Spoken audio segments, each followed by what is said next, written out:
أعوذ بالله السميع العليم من الشيطان الرجيم من همزه ونفخه ونفثه بسم الله الرحمن الرحيم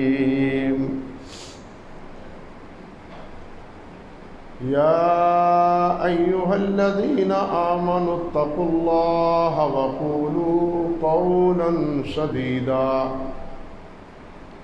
يصلح لكم أعمالكم ويغفر لكم ذنوبكم ومن يطع الله ورسوله فقد فاز فوزا عظيما سبحان ربك رب العزة عما يصفون وسلام على المرسلين والحمد لله رب العالمين۔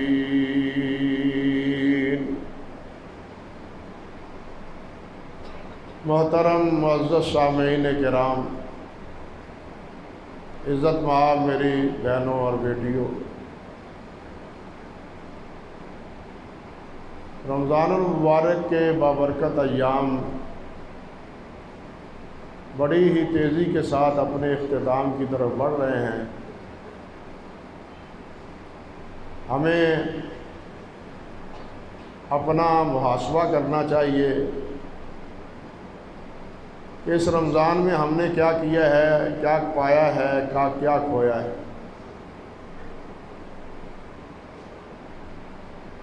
جتنی بڑی نعمت ہوتی ہے اتنا ہی اس کا حساب کتاب ہوتا ہے۔ رمضان المبارک اس امت پر اللہ رب العزت کی بہت بڑی نعمت، اور جتنے موجبات رحمت اور موجبات مغفرت اعمال اس مہینے میں ہیں، دوسرے مہینوں میں اتنے نہیں۔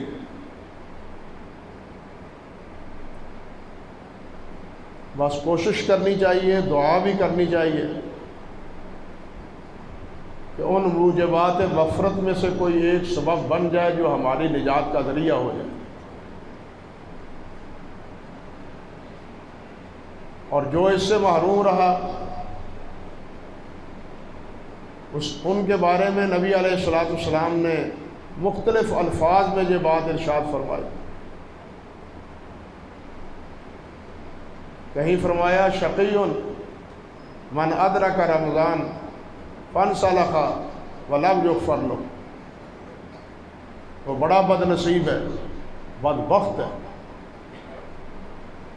جس نے رمضان پایا اور اپنی بخشش کا سامان تیار نہ کیا۔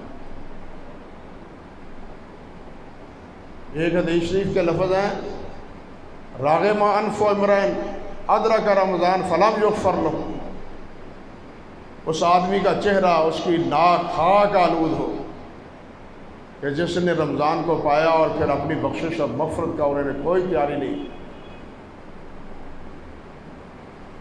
ایک حدیث کے لفظ ہیں بعد من ادرک رمضان فلم یغفر له، وہ اللہ کی رحمت سے بہت دور ہے جو رمضان کو پاتا ہے اور پھر اللہ سے مغفرت اور بخشش نہیں لکھوا لیتا۔ ایک اور حدیث کے الفاظ ہلا دینے والے، فرمایا من ادرک رمضان فلم یغفر له فدخل النار۔ اللہ اکبر، رمضان آیا اس کی زندگی میں، اس نے جہنم سے بچنے کا کوئی سبب نہ بنایا، وہ گیا جہنم۔ اندازہ کیجیے کہ مختلف پیرایہ بیان میں نبی کریم صلی اللہ علیہ وسلم نے کیا بات ارشاد فرمائی۔ اس لیے بھائیوں کوشش کرنی چاہیے، اوقات کو، وقت کو غنیمت جاننا چاہیے۔ نہیں معلوم کہ آئندہ سال یہ نصیب ہوتا ہے یا نہیں ہوتا، اس لیے ہر وقت کو، ہر گھڑی کو قیمتی سمجھتے ہوئے اس میں اللہ ذوالجلال کے پاک کلام کی ذکر و اذکار کی، تسبیح و تحمید کی کوشش کرنی چاہیے۔ اور اس کے ساتھ ساتھ جو دوسری چیز ضروری ہے وہ ہے اس عمل کی حفاظت۔ عمل کر لینا آسان ہے، عمل کر لیتا ہے انسان، روزہ رکھ لیتا ہے، نماز پڑھ لیتا ہے، حج کر لیتا ہے، عمرہ کر لیتا ہے، لیکن اس کو سنبھالنا مشکل۔ پنجابی میں کہتے ہیں پریا عہدہ جانیے جدا توڑ چڑھے۔ پنجابی میں ضرب المثل ہے پڑھیا عہدہ جانیے جڑا توڑ چڑھے۔ بھائی عمل تب ہے جب اس سے انسان مستفید ہو اور اس کا نتیجہ خیر نکلے، ورنہ کتنے عامل ہیں۔ اللہ نے فرمایا کہ عاملۃ ناصبہ، وہ عمل کر کر کے تھک جاتے ہیں، پلے کچھ نہیں پڑتے۔ اللہ اکبر، عمل تو کرتے ہیں، روزے رکھتے ہیں، ذکر و اذکار کرتے ہیں، لیکن پلے کچھ نہیں پڑتا۔ اب یہ فکر کرنی چاہیے کہ عمل کریں اور پھر پلے کچھ نہ پڑے، عمل کریں اور ضائع ہو جائے، عمل کریں اور اس کا اجر نہ ملے، یہ چیز چاہیے۔ ہمارے اسلاف رحمہم اللہ وہ جتنا عمل کرتے تھے اس سے زیادہ اس کی قبولیت کا فکر کرتے تھے، عمل تھوڑا ہی کیوں نہ ہو۔ حتیٰ کہ عبداللہ بن عمر رضی اللہ تعالی عنہ سے کہ کاش کہ اللہ ذوالجلال میری 2 رکعتیں قبول فرما۔ یہ صحابی رسول ہے، نبی صلی اللہ علیہ وسلم کے پیچھے نمازیں پڑھتے ہیں، جہاد کرتے ہیں، سب کچھ ہو رہا ہے اطاعت فرما برداری میں، مگر تمنا کیا ہے، دعا کیا ہے، 2 رکعتیں قبول ہو جائیں، زندگی کی 2 رکعتیں قبول ہو جائیں۔ کیوں؟ فرماتے ہیں اس لیے کہ انما یتقبل اللہ من المتقین، اللہ متقین کی نیکی قبول کرتا ہے۔ 2 رکعتیں قبول ہو گئیں تو میں متقی بن گیا، 2 رکعتیں ہی قبول ہو گئی تو میں متقی بن گیا، میری نجات کا سبب تیار ہو گیا۔ یہ فکر چاہیے کہ عمل ہو تو قبول ہو، عمل ہو تو ضائع نہ ہو، برباد نہ ہو۔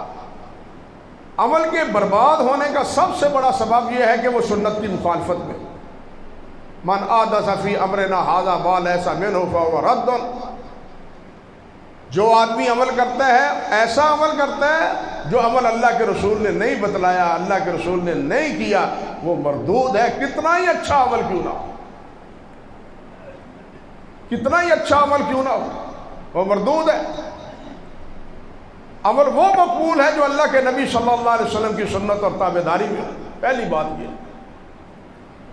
اور دوسری بات یہ ہے کہ وہ عمل خالص اللہ کے لیے ہو، اللہ کی رضا مطلوب ہو، اللہ کی خوشنودی مطلوب ہو۔ ریا، نمائش، نمود، بڑا نیک ہے، بڑا سخی ہے، بڑا نمازی ہے، یہ دل میں مخمصے نہ ہو۔ اگر ریا کا شائبہ آ گیا سارا عمل برباد، سنت کے خلاف ہو گیا سارا عمل برباد۔ اس لیے بھائیو جو عمل کریں سنت کے مطابق کریں، اگرچہ وہ کم ہی کیوں نہ ہو، تھوڑا ہی کیوں نہ ہو، اور کریں اور اس کو پھر مسلسل کریں۔ یہ نہیں کہ ہم رمضان میں کریں اور اس کے بعد چھٹی کر لیں۔ لیکن اللہ والے نے کہا ہے کن رمضان ربانیا ولا تکن رمضانیا، لوگو ربانی بنو، رمضانی نہ بنو، ربانی بنو، رب سے تعلق جوڑے رکھو۔ یہ کیا ہوا کہ رب سے تعلق صرف رمضان میں ہے باقی چھٹی؟ یہ کیا تعلق ہوا اللہ رب العزت سے؟ اللہ سے تعلق ہو تو وہ دائمی ہو، سرمدی ہو، ہمیشہ ہو۔ احب الاعمال الی اللہ ادومها، رسول اللہ صلی اللہ علیہ وسلم سے پوچھا گیا کہ ای الاعمال افضل، حضور سب سے اچھا عمل کون سا ہے؟ فرمایا احب الاعمال ادومها وان قل، سب سے اچھا عمل وہ ہے جو ہمیشہ کیا جائے اگرچہ وہ تھوڑا ہی کیوں نہ ہو۔ بھائیو پانی کا ریلا آتا ہے، وہ بہا کے لے جاتا ہے، لیکن ایک وہ پانی ہے جو ایک ایک قطرہ گرتا ہے، حتیٰ کہ پتھر پر گرتا ہے، مسلسل ایک ایک قطرہ گرنے سے پتھر پر نشان پڑ جاتا ہے، ریلے سے کچھ نہیں بنتا. سمجھے بات؟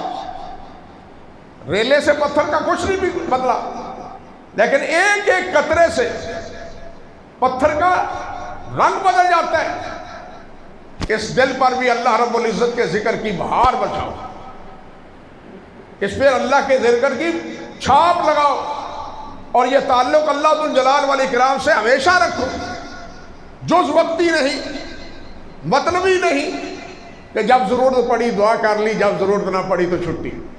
یہ تو نفاق ہے، یہ ایمان نہیں ہے، یہ تو مطلب پرستی ہے، خدا پرستی نہیں. اللہ والو خدا پرست بنو، مطلب پرست نہ بنو.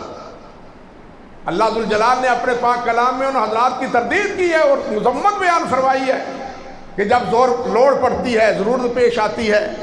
ہمارے طالب علم امتحان دینا ہوتا ہے، کاروبار کرنا ہے تو دکان چلانی ہے تو جناب اللہ یاد آ جاتا ہے. جب چل نکلتی ہے تو تم کو اللہ کہاں اور میں کہاں، امتحان نکل گیا میں کہاں اور اللہ کہاں. یہ تو سب ہو مطلب پرستی. خدا پرست بنو، اللہ کے پجاری بنو، اللہ کی پرستش کرنے والے. مطلب پرستی نہیں ہونی چاہیے. اور یہ جو روزہ ہے، روزے میں ایک چیز اب بہت ضروری ہے. دیکھیے ہم صوم کا لفظ اس کے معنی روزہ رکھتے ہیں. صوم کے معنی ہے رکنا. روزہ جو ہے اس کا ترجمہ یہ صوم کی صحیح تعبیر نہیں ہے. عربی زبان کے لفظ صوم کی صحیح تعبیر روزہ نہیں ہے. یہ لفظ ناقص ہے، نامکمل ہے روزے کی تعبیر میں. صوم کے اصل معنی ہے رک جانا. کیا رک جانا؟ اللہ کی نافرمانی سے رک جانا، اللہ اور اللہ کے رسول کی نافرمانی سے رک جانا. آپ سوچیں ذرا، تنہائی میں بیٹھتے ہیں، تنہائی میں آپ بیٹھے ہیں، غسل کر رہے ہیں یا وضو کر رہے ہیں، پانی آپ کے منہ میں ہوتا ہے. کون سی چیز ہے جو آپ کے گلے پر اس کو اترنے سے روک رہی ہے؟ روک رہی ہے یا نہیں روک رہی؟ پیاس ہے، طلب ہے، تڑپ ہے، منہ میں پانی پڑا ہوا ہے لیکن نیچے نہیں جاتا، دل نہیں کرتا. کیوں روک رہا ہے؟ یہ کون سی چیز روکتی ہے؟ یہ اللہ کا حکم روک رہا ہے. یہ اللہ کا حکم روک رہا ہے. یہ روزہ روک رہا ہے کہ نہیں رک جاؤ، کھانے کا وقت نہیں، پینے کا بھی وقت نہیں، رک جاؤ. یہ روزہ روک رہا ہے. روزے کا کام ہے کہ جس چیز سے اللہ اور اللہ کے رسول صلی اللہ علیہ وسلم نے روکا ہے اس سے رک جائے. اسی لیے تو اللہ کے رسول نے فرمایا ہے، صحیح بخاری میں روایت ہے، نبی علیہ السلام نے ارشاد فرمایا، حضرت ابو ہریرہ فرماتے ہیں رضی اللہ تعالی عنہ کہ الصیام جنہ، الصیام جنہ. ایک حدیث کے الفاظ ہیں الصیام جنۃ من النار. لفظ پر غور کریں، الصیام جنۃ من النار، اور جہنم سے بچنے کے لیے روزہ ہے. جہنم سے بچنے کے لیے روزہ ہے. اور یہ روزہ کیا ہے؟ ڈھال ہے. جس طرح دشمن کے حملے سے جنہ ڈھال بچ جاتا ہے، ڈھال ہو بچ جاتا ہے، جہنم کی آگ سے بھی بچ جاتا ہے جب یہ روزہ رکھا ہوا ہو. کیوں؟ کس نے نافرمانی نہیں کرنی. بات سمجھے کچھ؟ کس نے نافرمانی نہیں کرنی، حکم کی خلاف ورزی نہیں کرنی. جب اللہ کے حکم کی خلاف ورزی نہیں کرنی تو جہنم سے نجات ہے. فرمایا الصیام جنۃ من النار، اور ساتھ کیا فرمایا؟ اللہ اکبر، فلا یرفث ولا یجہل وإن امرؤ قاتلہ أو شاتمہ فلیقل انی صائم. کسی سے جھگڑو نہ، کسی کو گالی نہ دو، بد کلامی نہ کرو.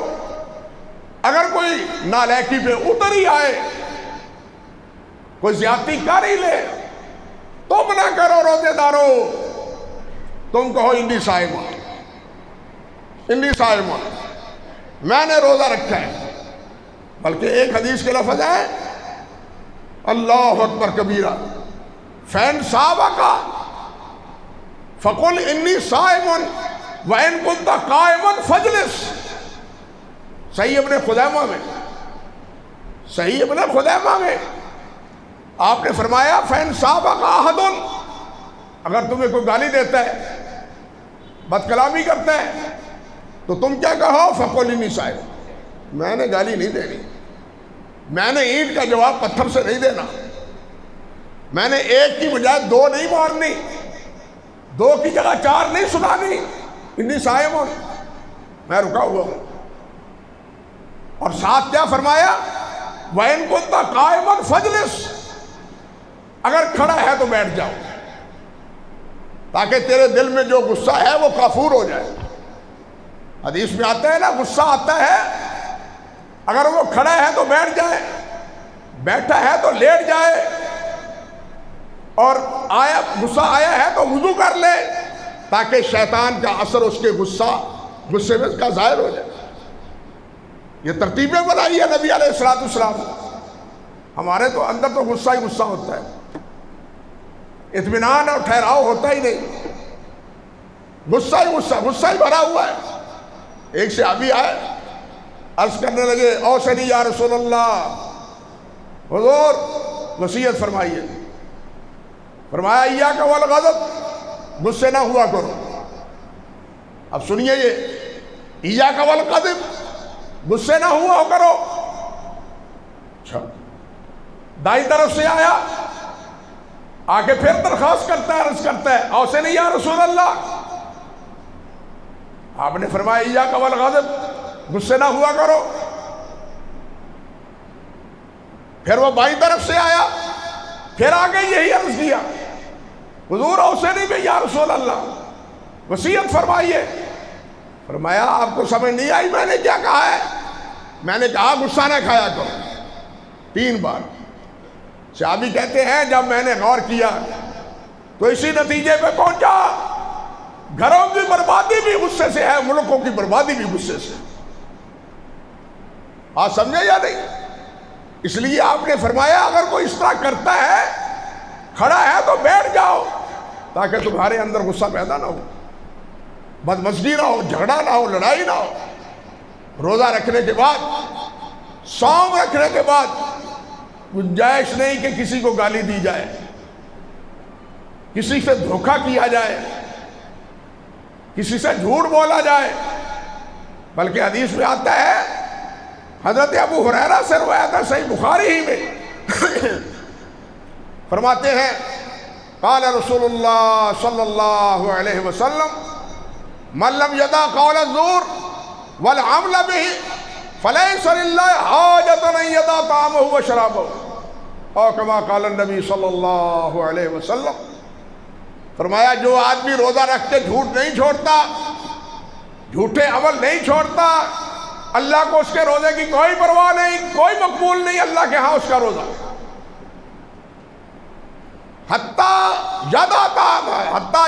فرمایا حتیٰ فلیس للہ حاجۃ ان یدع طعامہ وشرابہ، اس کا بھوکا رہنا، پیاسا رہنا اللہ ذوالجلال کے ہاں کوئی اس کی قدر و منزلت نہیں. بھوکا ہے.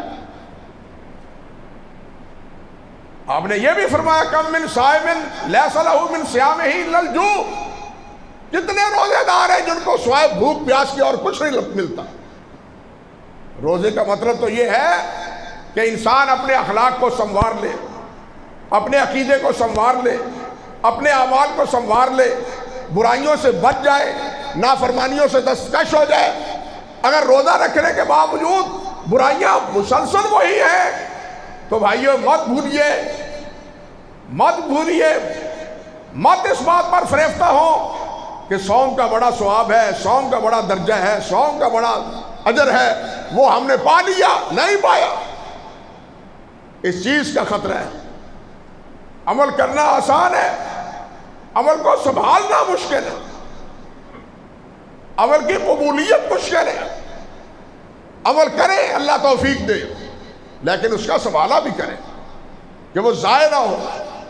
جس طرح صدقہ احسان جتلانے سے ضائع ہو جاتا ہے، صدقہ ریا سے ضائع ہو جاتا ہے. لاکھوں خرچ کر دے اسی طرح روزہ بھی ضائع ہو جاتا ہے جب وہ جھوٹ بولتا ہے اور جھوٹے معاملات کرتا ہے۔ اب ہمیں سوچنا چاہیے کہ ہمیں وہ جو اللہ کے رسول نے روزے کا اجر بتلایا ہے وہ میسر ہوا ہے یا نہیں ہوا۔ الصوم لی، ہم بڑے جھوم جھوم کے خوش ہو کے مطمئن ہو کے علماء سے سنتے ہیں کہ الصوم لی، اللہ نے فرمایا الصوم لی وانا اجزی بہ، روزہ میرے لیے ہے، اس کی میں جزا ہوں، میں بدلہ دوں گا۔ فرشتوں تم اس کا اجر نہیں لکھ سکتے، ایک کا 10 اور 10 سے 700 تک تم اس کا اجر نہ لکھو، یہ میرے اور میرے بندے کا معاملہ ہے، میں اپنے بندے کو اجر دوں۔ یہ حدیث سنتے ہیں آپ، یہ حدیث سنتے ہیں آپ، خوش ہوتے ہیں کہ روزہ رکھا ہے اللہ سے اجر پائیں گے، لیکن شرط یہ ہے کہ یہ روزہ محفوظ رہے۔ بات سمجھے کہ اس روزے کا یہ اجر محفوظ رہے۔ اگر اس کے ساتھ وزر ملا ہوا ہے، گناہ ملا ہوا ہے، نافرمانیاں ملی ہوئی ہے، تو اس کا کوئی اجر نہیں۔ فریضہ پورا ہو جائے گا زیادہ سے زیادہ، لیکن اجر، ثواب اور جو بشارتیں روزہ رکھنے والوں کے لیے ہیں اس سے محرومی ہوگی، اس سے محرومی ہوگی۔ اللہ اکبر کبیرہ۔ اب دیکھیے حضرت ابو بکر رضی اللہ تعالی عنہ تشریف فرمائے، بتلاتے ہیں ہم حضرت کے ساتھ بیٹھے تھے، نبی علیہ السلام اللہ اکبر ذرا ٹیک لگا کے سہارا لے کے تشریف فرماتے، غور کیجئے ذرا،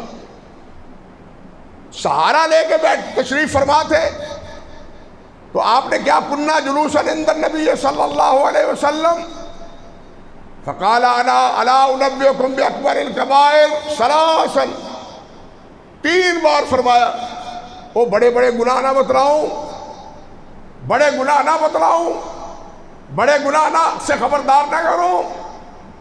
صحابہ کرام نے عرض کیا، فرمائیے بتلائیے ہم تاکہ ان سے بچیں۔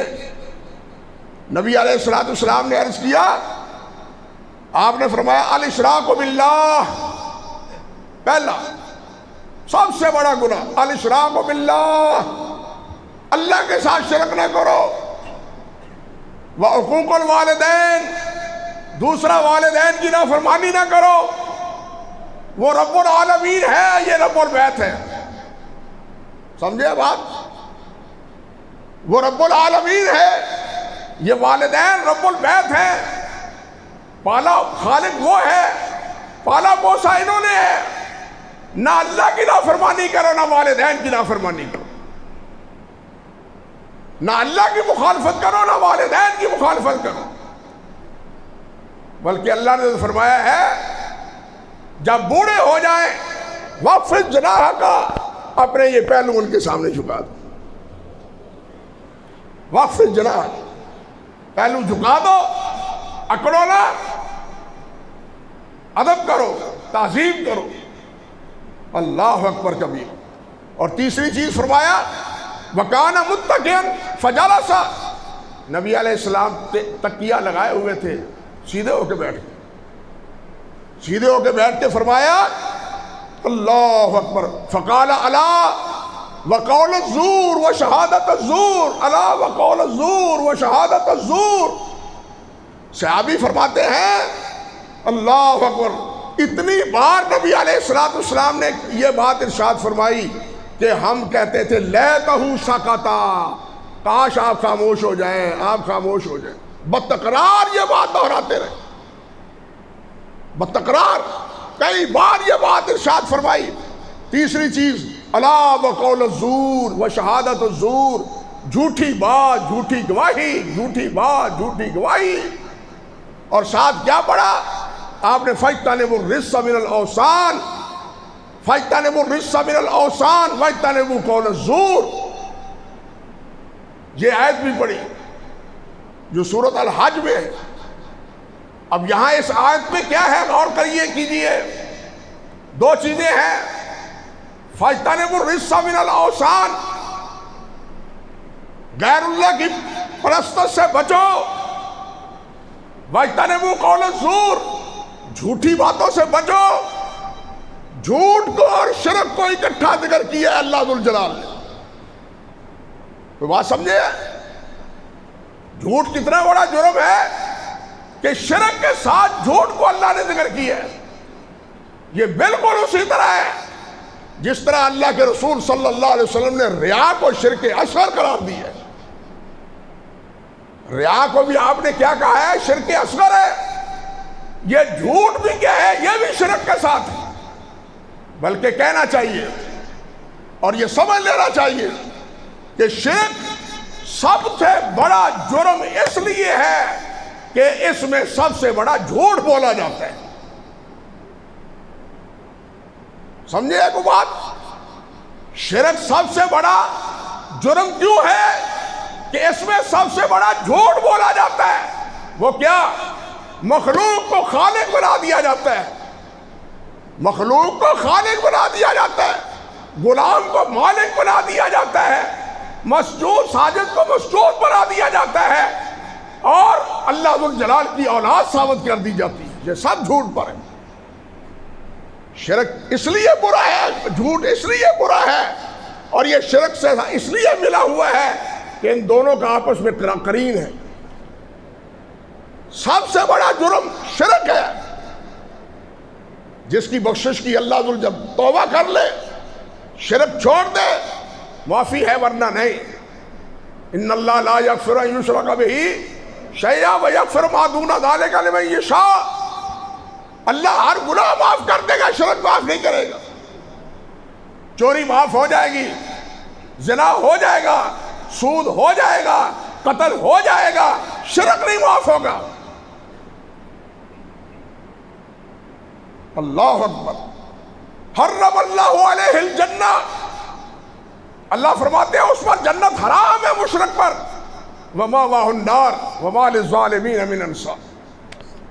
جہنم ٹھکانے ہے اور ان کا کوئی معاون اور مددگار اور سفارشی قیامت کے دن نہیں ہوگا.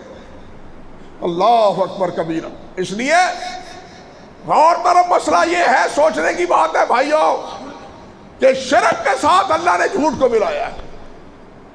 وَاجْتَنِبُوا الرِّجْسَ مِنَ الْأَوْثَانِ وَاجْتَنِبُوا قَوْلَ الزُّورِ. شرک سے بھی بچو اور جھوٹ سے بھی بچو. اور میں نے عرض کیا کہ شرک اس لیے سب سے بڑا جرم ہے کہ سب سے بڑا جھوٹ اس بارے میں بولا جاتا ہے. انسان غلام ہے اور انسان فقیر ہے, انسان محتاج ہے, انسان بے بس ہے. وہ چھوٹا ہو یا بڑا ہو, نبی ہو یا ولی ہو, امیر ہو یا فقیر ہو. یا ایھا الناس انتم الفقراء الی اللہ. لوگو تم سب فقیر ہو. اب ان فقیروں کو مالک بنا دو. بات سمجھے کچھ؟ اور جن کو اللہ فقیر کہتا ہے ان کو تم مالک بنا دو, ان کو تم آقا بنا دو, ان کو تم اپنا داتا بنا دو. اس سے بڑا ظلم اور کیا ہے؟ اس سے بڑا اور جھوٹ کیا ہے؟ جن کو اللہ فقیر کہتا ہے ان کو ہم داتا کہتے ہیں. جن کو اللہ محتاج کہتا ہے ان کو ہم ولی نعمت سمجھتے ہیں. انا للہ و انا الیہ راجعون. ہماری گنگا ہی الٹی چلتی ہے. اس لیے یہ جھوٹ اور شرک اللہ نے دونوں کو اکٹھا ذکر کیا. اللہ ہمیں دونوں سے بچائے. حدیث میں آتا ہے نبی علیہ السلام تشریف فرما تھے. عبد الرحمن بن حارث سلمی فرماتے کنا عند النبی صلی اللہ علیہ وسلم. ذرا یہ فرمان بھی سن کے دیکھیے. عند النبی صلی اللہ علیہ وسلم فدعا بطہور. ہم آپ کی خدمت میں حاضر تھے. آپ نے فرمایا پانی لاؤ, وضو کرنا ہے, پانی لاؤ. پانی حاضر خدمت کیا گیا. فغمس یدہ, آپ نے برتن سے پانی لے کے وضو کیا, ہاتھ دھوئے, ہاتھ مبارک دھوئے. فتوضا فتتبعنا فحصونا, آپ نے وضو کیا. جو پانی باقی بچا ایک ایک چلو سے گھونٹ گھونٹ ہم پینے لگے. ہم ایک ایک بچے پانی سے تبرک کے طور پر ایک ایک گھونٹ پینے لگے. نبی علیہ السلام کے آزائے سہیل کی شہادت تھی, آپ جانتے ہیں. صلح حدیبیہ کے موقع پر انہوں نے مکے والوں کو جا کے کہا تھا کہ تم محمد اور ان کے ساتھیوں کے ساتھ لڑنے کا تصور چھوڑ دو، وہ تو اپنے نبی کے وضو کے پانی کو زمین پہ نہیں گرنے دیتے، خون کو کیسے گرنے دیں گے؟ لڑنے کا تصور ان سے چھوڑ دو۔ اللہ اکبر کبیرہ۔ اور یہی یہاں کیا ہے، صحابہ پانی لے رہے ہیں۔ فقال النبی صلی اللہ علیہ وسلم ما حملکم علی ما فعلتم، یہ تم نے کیوں کیا، کیوں پانی لیا گھونٹ گھونٹ؟ قلنا حب اللہ و رسول، ہم نے عرض کیا اللہ حضور، اللہ اور اللہ کے رسول کی محبت میں ایسا کیا، اللہ اور اللہ کے رسول کی محبت کے نتیجے میں آپ کا بقیہ پانی تبرکاً ہم نے استعمال کیا ہے۔ فقال رسول اللہ صلی اللہ علیہ وسلم، اب اگلی بات سنیے، آپ نے ارشاد فرمایا فَإِنْ أَحْبَبْتُمْ أَن يُحِبَّكُمُ اللَّهُ وَرَسُولُهُ، اگر تم چاہتے ہو کہ ہمارے ساتھ اللہ اور اللہ کا رسول محبت کرے، فرق سمجھو، صحابہ سے پوچھا تم نے کیوں کیا؟ وہ عرض کرتے ہیں اس لیے کہ اللہ اور اللہ کے رسول کی محبت میں کیا۔ آپ نے فرمایا اگر تم چاہتے ہو کہ اللہ اور اللہ کا رسول ہم سے محبت کرے، اللہ اکبر کبیر، اللہ اور اللہ کا رسول ہم سے محبت کرے تو پھر کیا؟ فَأَدُّوا إِذَا تُمِنْتُمْ، جب امانت دی جائے تو اس کا لحاظ رکھو، بددیانتی نہ کرو، خیانت نہ کرو، بے ایمانی نہ کرو، دیانت پر قائم رکھو، امانت قائم رکھو، امانت کو ضائع نہ کرو۔ وَالَّذِينَ هُمْ لِأَمَانَاتِهِمْ حَافِظُونَ، ایمان والوں کی علامت اللہ نے بیان فرمائی ہے کہ اپنی امانتوں کی حفاظت کرتے ہیں۔ دوسری چیز وَاصْدُقُوا إِذَا حَدَّثْتُمْ، جب بات کرو سچی کرو، جب بات کرو سچی کرو، جھوٹ نہیں بولنا۔ یہ جو پہلے ابتدا میں آیت پڑھی ہے یا ایھا الذین آمنوا اتقوا اللہ وقولوا قولا سدیدا، ایمان والو اللہ سے ڈرو، پکی بات کیا کرو، کچی بات نہ کیا کرو۔ علماء نے لکھا ہے سدیدہ کیا ہے؟ سچ کہو، جھوٹ نہ کہو، صواب کہو، درست کہو، خطا نہ کہو، ٹھیک بات کہو، مذاق اور مداح میں نہ کرو۔ اور چوتھی چیز یہ بھی کہ نرم دلی سے کرو، دل خراشی نہ کرو۔ یہ ہے قولوا قولا سدیدا، سیدھی بات کرو جس میں کوئی لوگ پوچھ نہ ہو، ہیرا پھیری نہ ہو، ذو معنی الفاظ نہ ہو، مانوی طور پر ان کو تبدیل کرنے کی گنجائش نہ ہو، بات ہو تو پکی ہو۔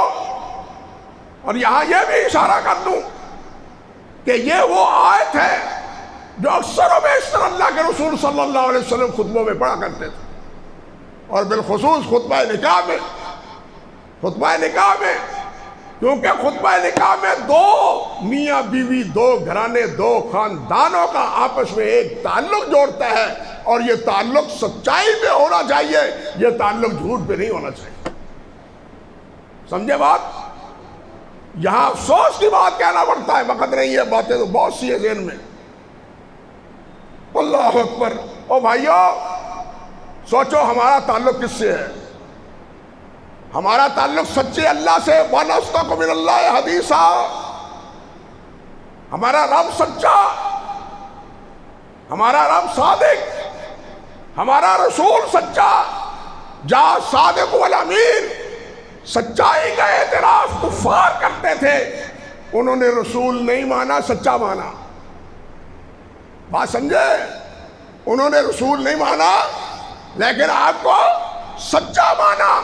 جا صادق والامین، اللہ سچا، وہ اللہ کا رسول سچا، وہ اللہ کی کتاب وہ سچی۔ تمت کلمۃ ربک صدقا وعدلا، یہ سچائی سے بھرے ہوئے کلمات اللہ نے ہمیں عطا فرمائے۔ نبی کے صحابہ سب سچے، الصحابہ کلھم عدول، سب سچے، حضرت انس فرماتے ہیں رضی اللہ تعالیٰ عنہ، کلا لا نقسم ولا نعرف الکذب، ہمیں پتہ ہی نہیں تھا کہ جھوٹ کیا ہوتا ہے۔ اللہ اکبر کبیر، سمجھے کچھ؟ حضرت انس کہتے ہیں ہمیں نہیں پتا جھوٹ کیا ہوتا ہے، ہم جھوٹ نہیں بولتے تھے۔ امام زہری سے ایک مرحلے پر اسی نے بات کی عبد الملک نے، تو امام زہری نے کیا کہا تھا؟ لو نادانی من السماء ان اللہ قد احل الکذب لم اقسم، اگر آسمان سے یہ آواز آ جائے، پہلے تو یہ ہے کہ جھوٹ حرام ہے، جھوٹ حرام ہے، لیکن اجازت آ جائے کہ جھوٹ بول سکتے ہو، زہری کہتے ہیں یہ اتنا برا عمل ہے کہ میں پھر بھی نہیں بولوں گا۔ بات سمجھے؟ پھر بھی نہیں بولوں گا۔ اسی طرح حضرت فضل بن حباب فرماتے ہیں انی تائب اللہم انی تائب من کل ذنب الا الکذب، یا اللہ سارے گناہ معاف فرما دے، میں جھوٹ سے معافی نہیں مانگتا، لِأَنِّي لَمْ أَقْسِمْ قَطُّ، کیونکہ میں نے کبھی جھوٹ بولا ہی نہیں، جھوٹ سے معافی نہیں مانگتا، باقی کوتاہیوں سے، باقی غلطیوں کی معافی مانگتا ہوں، جھوٹ کی نہیں مانگتا۔ کیوں؟ میں نے کبھی جھوٹ بولا ہی نہیں۔ یہ تھے آپ کے اسلاف، یہ تھے تابعین، یہ تھے صحابہ، یہ ہے نبی، وہ ہم میں جھوٹ کہاں سے آیا؟ سوچو ذرا، کدھر سے آیا؟ اللہ ہمارا سچا، رسول سچا، دین سچا، صحابہ سچے، ائمہ سچے، اب یہ جھوٹ ہمارے اندر کہاں سے آیا؟ یہ جھوٹ آیا غیروں سے، جنہوں نے اللہ پہ جھوٹ باندھا، اللہ کے بیٹے کہا، اللہ کا شریک بنایا، اللہ کا ساجی بنایا، ان سے جھوٹ آیا۔ اللہ اکبر کبیرہ، وہاں سے جھوٹ آیا، لیکن انہوں نے اس جھوٹ کا نتیجہ یہ نکالا کہ ہم کامیاب نہیں ہو سکتے، ہم دنیا میں پنپنا نہیں سکتے، ہم دنیا میں حکومت نہیں کر سکتے اگر جھوٹ پر قائم رہیں۔ انہوں نے سچائی کو اپنایا جو اسلام کا سبق تھا، صداقت کو اپنایا جو دین کا سبق تھا۔ آج ان کی تجارت غالب، آج ان کا اثر غالب، آج ملکوں پر حکومت ان کی، کس بنا پر؟ آج ہم ذلیل کیوں ہیں؟ ہم شکست خوردہ کیا ہیں؟ ہم پستی میں کیوں ہیں؟ کہ ہم نے اپنا کاروبار جھوٹ بنا لی ہے۔ اور یہ جھوٹ چھوٹے سے لے کے بڑا تک، فقیر سے لے کے بادشاہ تک، بادشاہ رعایا سے اور رعایا بادشاہ سے، حکمران سے جھوٹ بولتی، سارا ماحول ہی جھوٹ سے بنا ہوا ہے۔ آپ ایمانداری سے سوچیں اور غور کریں کہ جو کچھ ملک میں ہو رہا ہے یہ سیاست ساری جھوٹ کا نتیجہ ہے یا نہیں ہے، اور اس کے جو نتیجے اور برگ و بار ہم اٹھا رہے ہیں وہ بھی ہمارے سامنے یار آچے بیان۔ روزہ بھی ہے، صوم بھی ہے، اور جھوٹ بھی دھڑلے سے بولے جا رہا ہے۔ حضرت عبداللہ بن عامر کہتے ہیں، ابو داؤد میں روایت ہے کہ نبی علیہ السلام ہمارے گھر تشریف لائے، والدہ نے مجھے بتلایا، تعال یا ولد تعال، بیٹا ادھر آؤ، انا اوتی کا، میں کچھ تمہیں دوں۔ بچے تھے، دوں۔ نبی علیہ السلام نے پوچھا کیا دینا چاہتی تھی؟ عرض کرتی ہے میری والدہ جی کھجور۔ کیا دینا چاہتی تھی؟ کھجور۔ فرمایا اگر تو کھجور نہ دیتی تو تیرے نامہ اعمال میں ایک جھوٹ لکھا جاتا۔ بات سمجھے؟ آپ کہتے ہیں یہ دوں گا، یہ کروں گا، نہیں کرتے، یہ جھوٹ ہے۔ اولاد کو گھر سے نکلتے ہوئے دلاسے دے کے آتے ہیں، یہ چیز لاؤں گا، نہیں لے کے جاتے، جھوٹ ہے۔ یہ جھوٹ چھوٹے سے چھوٹا بھی ہے، بڑے سے بڑا بھی ہے۔ جس طرح بڑے گناہ ہیں اور چھوٹے گناہ ہیں، جھوٹ کے بھی اسی طرح مدارج۔ اللہ ذوالجلال ہمیں جھوٹوں سے بچائے۔ یا ایھا الذین آمنوا اتقوا اللہ وکونوا مع الصادقین، ایمان والو اللہ سے ڈرو اور سچوں کا ساتھ دو۔ وہ سچے کون ہیں؟ وہ انبیاء ہیں، وہ صدیقین ہیں، وہ شہداء ہیں، وہ صالحین ہیں۔ اتقوا اللہ وکونوا مع الصادقین، صادقین سے ملو، سچوں سے ملو، سچوں کا ساتھ دو۔ جھوٹی مجلسوں میں نہ بیٹھو، گپے نہ ہانگو، وقت ضائع نہ کرو، اس وقت کو قیمتی جانو اور اپنی آخرت سنوارو اور بناؤ۔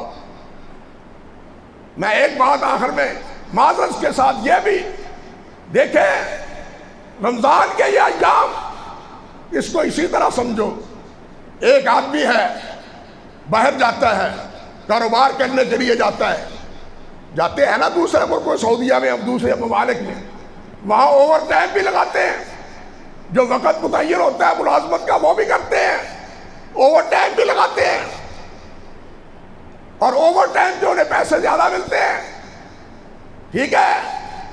اور میرے بھائیوں، ہم بھی اللہ کے کیا ہے، مطاعت ہیں، فرما بردار ہیں، ہمیں صرف ڈیوٹی نہیں دینی چاہیے، اوور ٹائم لگانا چاہیے۔ بات سمجھے کچھ؟